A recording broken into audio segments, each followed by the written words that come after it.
aeroporto lá de Araçatuba para ter uma reunião com o Afonso. No meio caminho entre o hotel e o aeroporto, Afonso teve um infarto. Vixe. E aí me avisaram que não podia ter a reunião, que ele estava no hospital. O cara veio do Rio. Aí ficamos lá, sem saber o que fazer. O Afonso morreu logo em seguida. E na manhã seguinte a gente foi ao enterro dele. O jeito voltou para o Rio de Janeiro, eu voltei para São Paulo.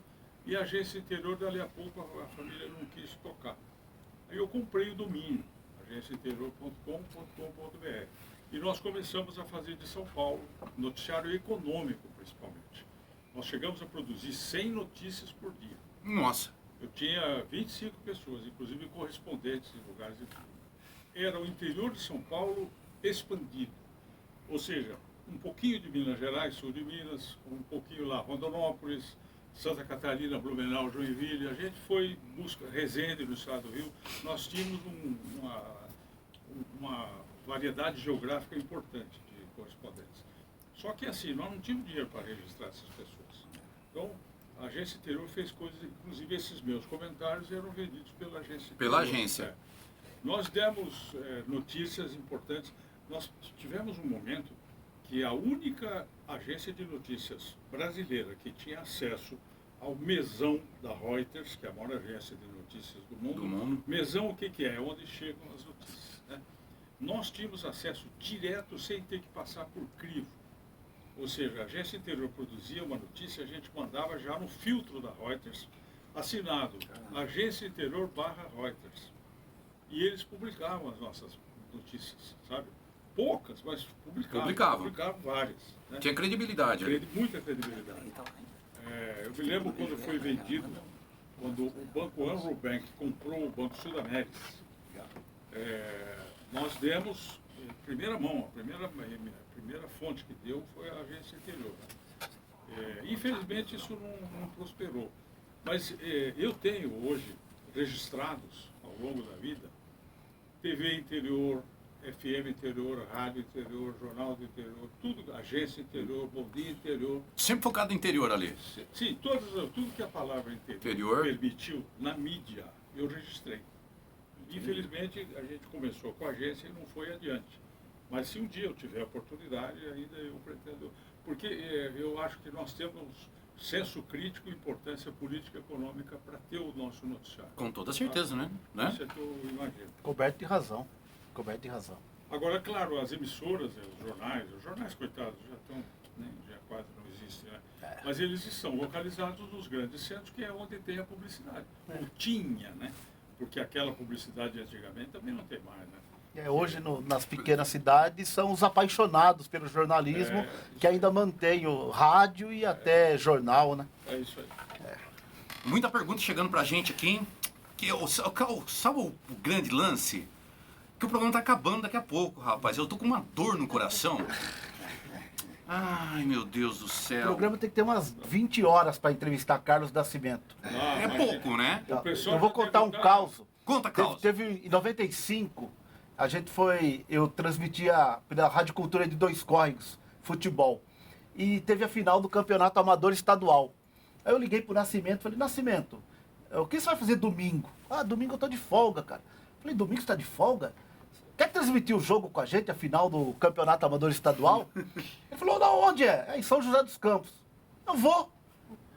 Você vai? Eu vou, mano. Já acionei o departamento de propaganda, ó. Vamos anunciar transmissão de domingo. Não fala quem vai narrar, não fala quem vai ser repórter. Comentários Carlos Nascimento. Vai ser. Então era a Associação Atlética Mocoimbu, Estrela do Mar. Comentários Carlos Nascimento. E aí, a cidade ficou empolvorosa, né? Que a região ama o Carlos Nascimento. O Brasil ama o Carlos Nascimento. Isso. Aí chegamos lá em São José dos Campos, o organizador do estádio, que rádio? Rádio Cultura Dois Córregos. Equipe, eu, Denilson, Nelson Butura, o repórter, Luciano Bigarelli Júnior estava junto, ele vai participar como comentarista coadjuvante, e o comentarista principal, Carlos Nascimento. Carlos Nascimento? Carlos Nascimento. Carlos Nascimento? Carlos Nascimento. Você está brincando comigo. Coloca eles lá na última cabine. Tinha um poste no meio da cabine, assim, ó, para transmitir o jogo que tinha que ficar. Daqui a pouco chega o Carlos Nascimento. Aí eu vi uma correria, todo mundo correndo, muda aquela rádio de lado, muda. Colocaram nós no centro do gramado. Cafezinho, refrigerante, salgadinho. Mudou tudo. Mudou o tratamento.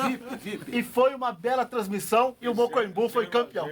Foi 0-0 e no segundo jogo o Mocoimbu campeão. Exatamente. Foi campeão amador do estado de São Paulo. Olha aí. Por isso a nossa camisa verde e branca tem uma estrelinha lá dourada, né? Estrelinha dourada. Esse campeonato. Que demais. E o Kleber foi meu professor, tá? Ele deu um pra mim num trabalho. Ele deu na um, época da Unesp? Na época da Unesp, ele deu um e escreveu embaixo assim, pelo trabalho de datilografia. Na época era... O que aconteceu? Você lembra disso aí? Não faria mais isso hoje. Eu não faria... Você viu? Você arrependeu, A turma Kleber, foi de lá. dar um? Não, a turma foi lá, fez um trabalho, eu dava aula na faculdade de jornalismo, né, na Unesp. Unesp. E aí o Denilson, nossa, mas saiu, aliás, saiu uma equipe, o povo que saiu dali, Denilson, os colegas, todos assim, Graças a nomes, né, hoje no jornalismo nacional aí, né, São Paulo e outros estados também. Aí eu tava meio CDF, né, tinha acabado, era professor recente da universidade, aí eles deram azar, rapaz, que eles copiaram de um livro que eu tinha. Algumas coisas, uns anos do livro. Era isso. Era umas referências. Hã? Rapaz. Não, Eu assim, acho que era um resumo. isso, era um acho que resumo, era isso mesmo. não era copiado, um resumo ali em cima daquilo. Mas era do Só que seu livro. coincidentemente a turma era meio que igual, sabe? Aí eu falei, olha, um pela datilografia. O Denilson Sacanagem. não sei se ainda faz narração de futebol, mas ele foi ou é um excelente narrador. Eu gosto. Não, Entendeu? muito Porque bom. ele Eu transmite jogo com Muito muita bom. categoria. Viu, mas eu preciso fazer uma ressalva aqui que o Denilson foi um excelente aluno, viu? excelente. Tinha uma turma muito boa. Mas assim, ele se destacou muito como... a gente percebia claramente que ele tinha já esse domínio e essa... porque assim, não se aprende... A faculdade apenas, né, é um momento ali para dar base teórica e tal. Mas o camarada tem que ler, tem que saber o que está fazendo, e o Denilson demonstrou muito isso. Parabéns, viu? Mas por acaso que você está lá na Começamos Globo, mesma na rádio, TV o Tem. Denilson e eu. O Denilson seguiu como narrador e eu comecei a carreira como narrador de futebol, depois parei. Eu nunca me esqueço que o primeiro jogo que eu transmiti, o locutor da rádio sabia que eu tinha vontade de transmitir um jogo, mas não tinha coragem de me falar. Aí eu era repórter de campo. Um dia ele mandou me avisar no intervalo que ele estava passando mal com dor de barriga, tinha que ir embora. E que era para eu subir na cabine e fazer a narração. Para narrar o jogo. E foi assim que eu comecei. E eu nunca esqueço que nesse jogo teve um lance, né? Que o Pulguinha, você lembra que Grande Pulguinha. o número 7 do Mocoimbu era o Mocoimbu. nosso ponta direito, o melhor jogador. Aí eu fui narrar e falei assim: agora a bola com o Pulguinha, passou pelo meio de campo, vai penetrando na área, trupica na bola e cai. Aí o Clineu falou Clineu assim, Alves de Lima. ligou lá, eu falou: "Ei, cara, mas que trupica, cara, você já começa assim?" Já começou errado, já. Aí eu falei: tá bom, da próxima vez eu faço isso. Ai, meu Deus do céu. Nossa, quanta pergunta que tá chegando pra gente aqui, viu? Não vai ter como mesmo. O pessoal tá agradecendo pela oportunidade da gente estar recebendo o Carlos Nascimento hoje. E eu quero agradecer ao Denilson. Denilson foi uma ponte maravilhosa para trazer o Carlos aqui. Eu falei assim, entrevistei o Denilson, foi um sucesso a entrevista, inclusive. Aí eu falei: Denilson, pô, cara, você é amigo do cara, você conhece o cara, ajuda eu. Ele falou: não, Giovanni, até amanhã cedo eu te dou uma resposta. Pontualíssimo, de manhã, no outro dia. Um abraço do Rústico, sucesso a todos nós, mas eu acho que eu consegui o Carlos Nascimento para você, viu? Abraço do Um Rústico. abraço do Rústico. Mas mérito é todo dele, porque eu só mandei uma mensagem pro Nascimento, falei: Nascimento, tem um programa assim do Giovanni Neto, Live 96, ele fala do interior, fala de gastronomia, fala de tudo, e ele queria te entrevistar. Eu só pedi: posso passar o seu contato para ele? Só foi isso que eu fiz, não fiz nada Mas mais. ele tem um nome muito bacana, Giovanni. Giovanni. Quando o meu moleque nasceu, eu queria que ele tivesse um nome italiano, sabe? Eu sou cidadão italiano, ele também é. Só que a gente tinha uma homenagem a fazer na família da Rosi, era o avô dela, João Eduardo. Aí eu falei: não vou chamar o moleque de Giovanni se a gente tem um avô que chama João Eduardo. Então nós chamamos ele de João Eduardo. Mas na intimidade, hoje, ele estuda no Dante Alighieri. que é uma escola italiana de São Paulo. Na intimidade, eu chamo ele de Giovanni. E Giovanni. ele é campeão de hipismo, né? Giovanni. Ele é campeão. Ele teve prêmios importantes no hipismo. Do hipismo? Ele foi um grande saltador. É. Parou por razões econômicas. Na verdade, você no hipismo é uma história. Você chega aos 90 centímetros, aí para você saltar 1 metro, você tem que ser dono do seu próprio cavalo, sócio da hípica, e aí estava acima das nossas possibilidades. Então ele parou. Mas o hipismo tem uma vantagem enorme. Aqui eu sei que em Bauru tem 3 ou 4 hípicas muito boas, né? O hipismo permite que você volte a saltar quando você quiser. Independente da idade. Independente da idade. Qualquer Quando idade. o João fazia, meu filho, ele tinha um garotinho de 5 anos, né? Que era o moleque era craque. E tinha senhores de 60, até mais de idade. Tudo no mesmo grupo, entendeu? Você se mantendo em cima do cavalo e conseguir saltar. Se equilibrando o cavalo, vai. Que demais. Quero uma pergunta do Denilson e quero uma pergunta do Kleber pro Nascimento. O que você quiser. Nossa, esses jornalistas da mais alta classe. Não, eu primeiro Olha queria isso. parabenizar pelo navio Homero, que é para quem é da região de Dois Córregos, para quem conhece a família do Homero, para quem conhece a história do Nascimento com ele, realmente foi Já assim. perguntar se ele era meu namorado. Hein? Mas era irmão de coração, né? Parecia siamês, irmão grudado, entendeu?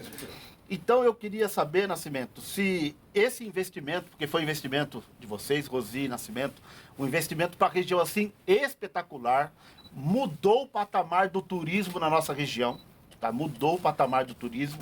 Se você está feliz, se tem projetos de ampliar ainda mais o Homero e a avaliação que você faz desse período que o Homero está navegando, flutuando pelas águas do Tietê. Nós estamos há 1 ano e 3 meses em operação. O navio, claro que ele ainda não é rentável, nós temos que acudi-lo, né? Mas é uma perspectiva boa que se criou. Todos os prenúncios que a gente tinha se cumpriram. Então, o público que frequenta é o público que a gente queria, o reconhecimento, a qualidade do nosso serviço, os nossos tripulantes, está tudo certo. Pegamos um período dificílimo, começamos com o Covid, depois veio essa baixa econômica que nós estamos vivendo até hoje, né? Se Deus quiser, vamos melhorar. E sim, a gente vai prosseguir, claro que vai. Para nós é uma questão de honra. E queremos que a companhia também prospere. Tanto que nós mudamos até o slogan da Transtietê. Hoje ela se chama Transtietê River Cruise Company, ou seja, uma companhia de cruzeiros, né? Então nós queremos Cruise fazer... Line Company. Cruise Line Company. Né? O que eu falei? River Cruise. Não, é Cruise Line Company. Então é isso.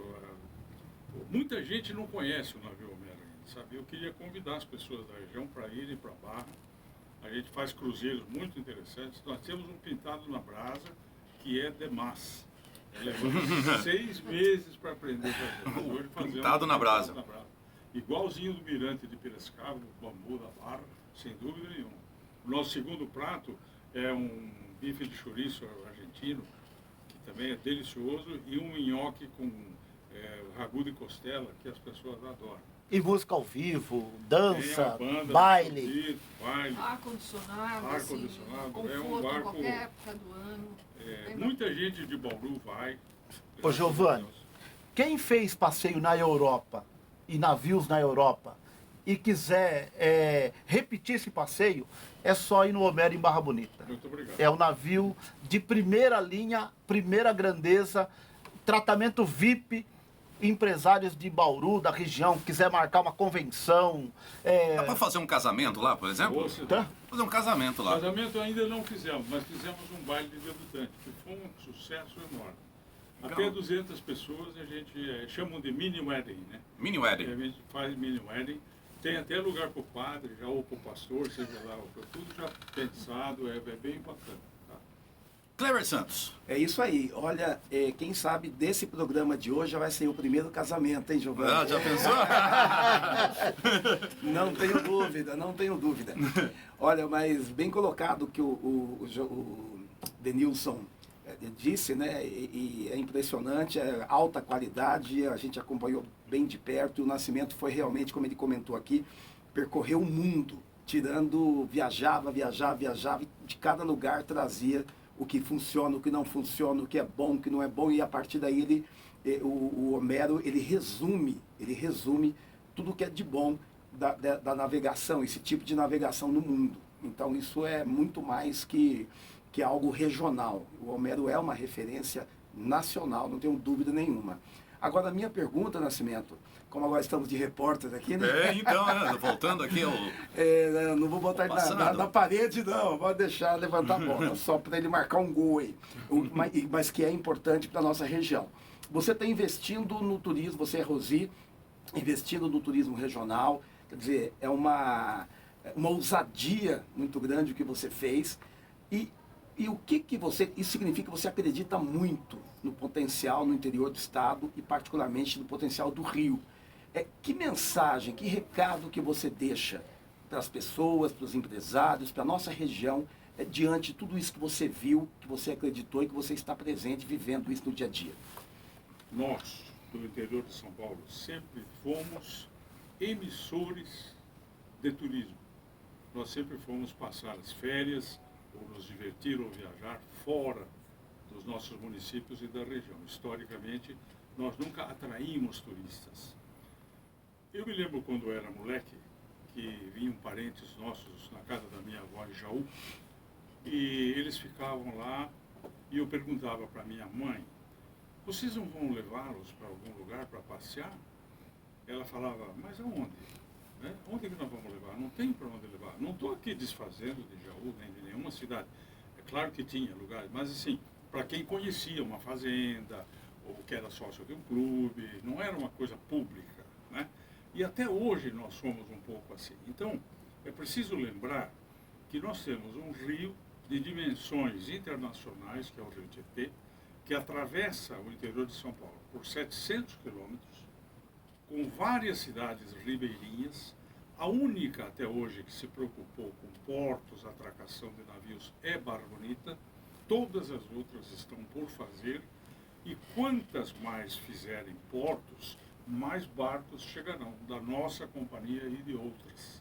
Então, assim, se você for na Áustria, o passeio pelo rio Danúbio é um acontecimento.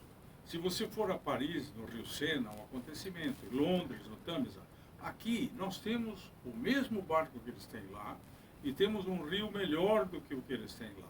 E temos aqui um rio que ainda tem mata ciliar, natureza, coisa que na Europa não existe mais. Portanto, o recado, a mensagem que a gente dá é essa. Que o interiorano volte os olhos um pouco para aquilo que tem em volta, em torno, né, para não repetir a palavra.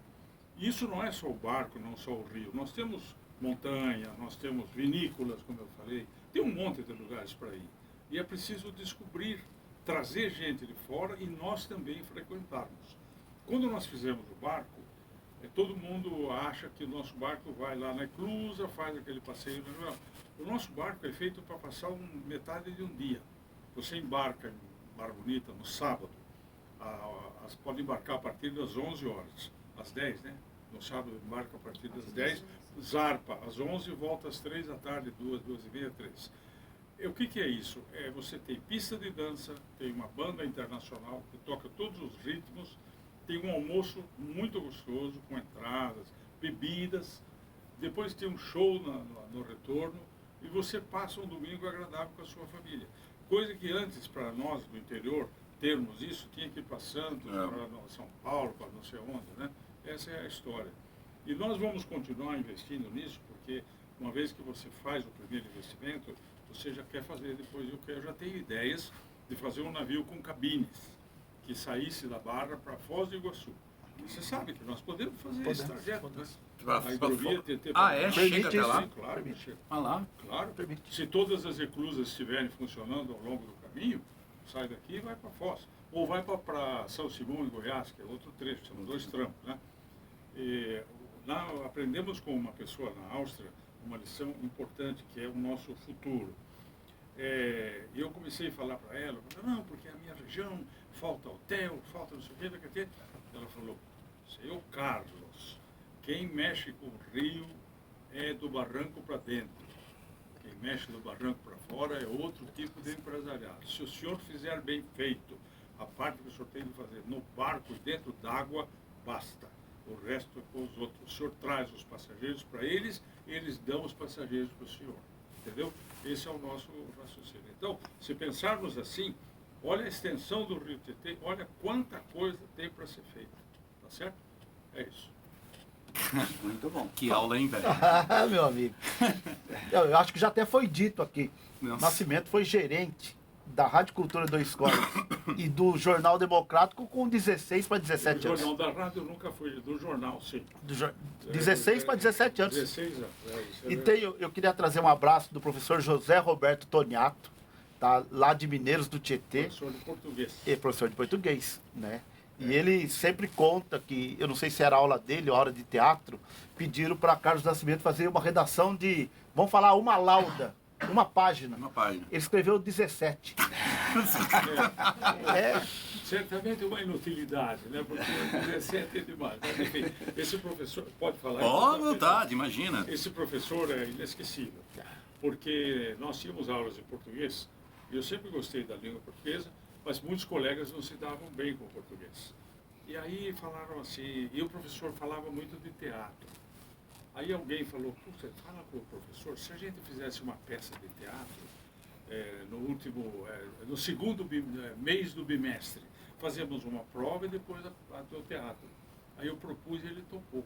Então eu escrevia as esquetes, pequenas peças, né, e a gente representava.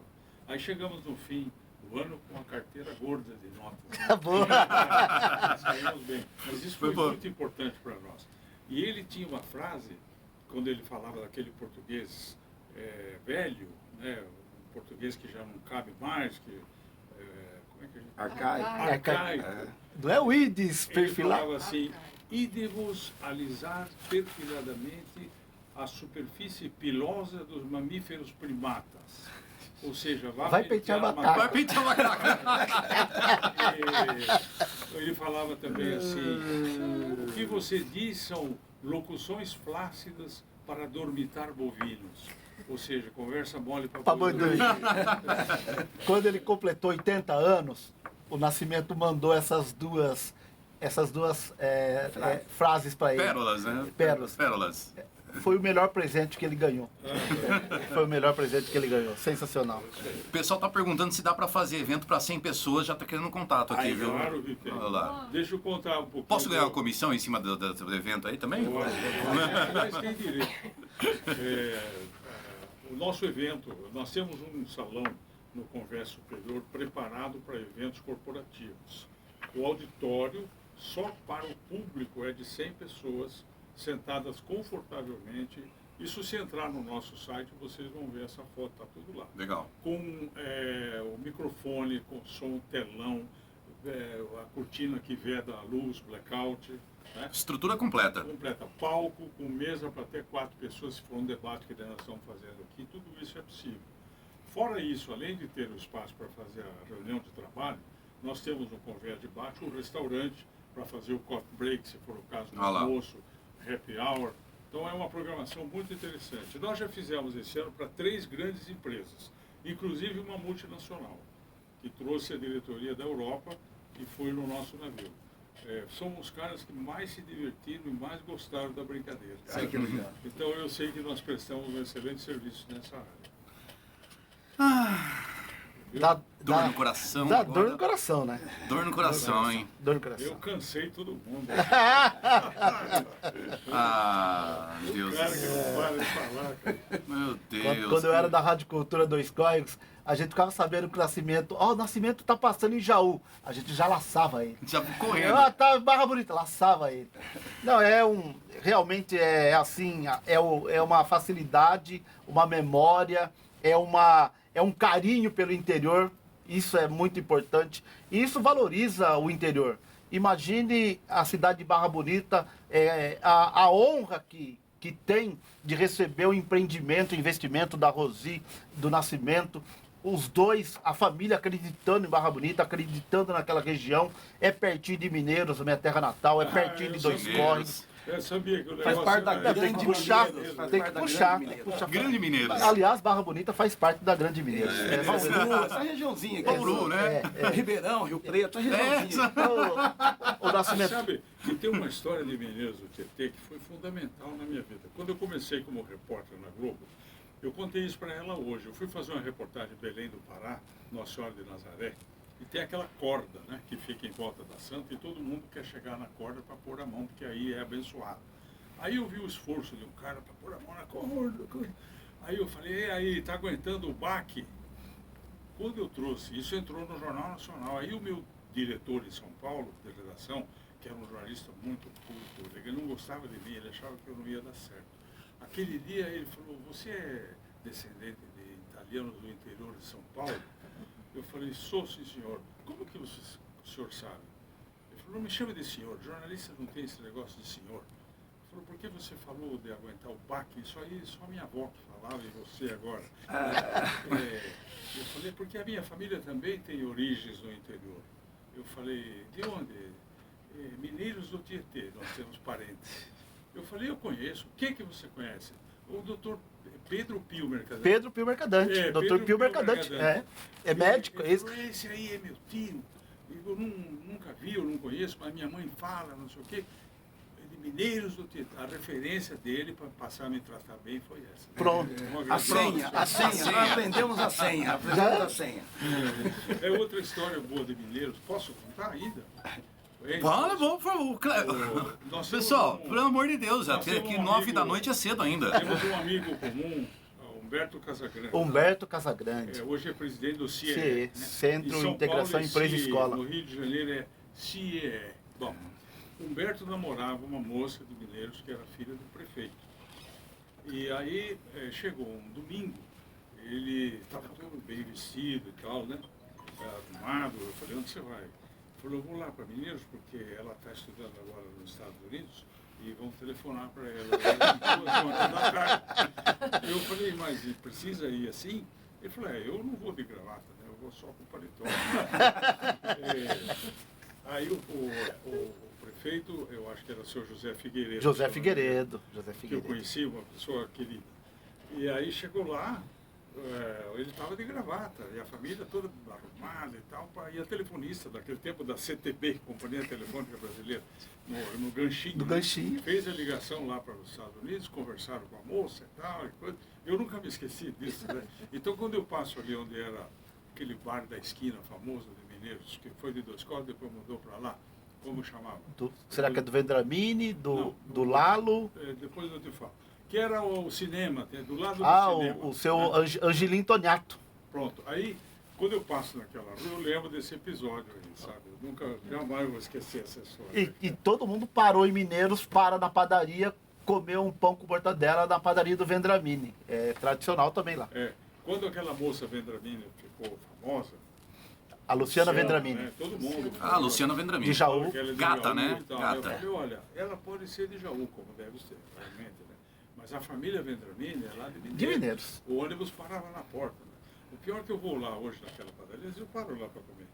E, eles não sabem que o ônibus parava lá. Eu que conto a história, imagina esse conto. Tinha o Loca e o Daco, eram os donos da padaria. Então você chegava no balcão e perguntava, Loca, Daco, o ônibus que vai para Jaú para aqui? Ele fala, aqui no balcão não, lá na rua.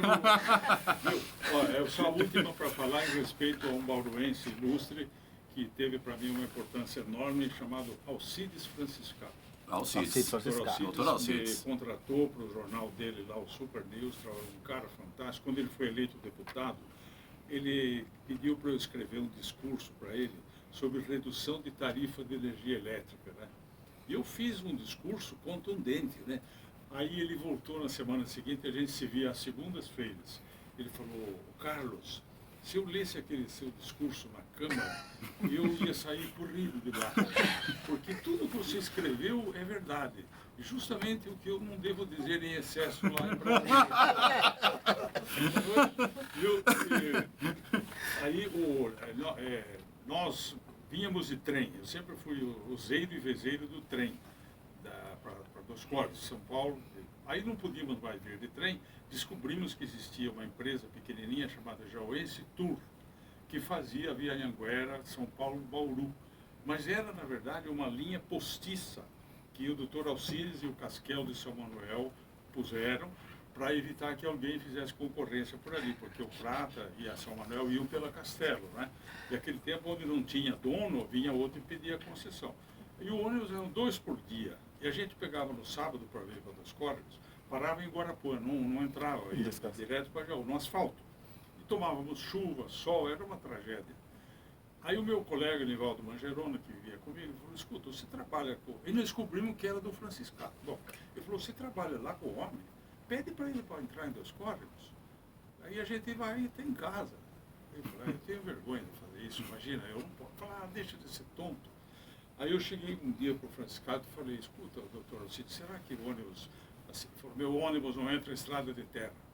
Eu falei, doutor, é 7 quilômetros, são 7 quilômetros dos Córregos da Mineira, o resto é tudo asfalto. Não, mas não sei o quê. Aí eu falei, olha, tem mais uma coisa, tem a eleição que vem aí. Falou a palavra mágica. Como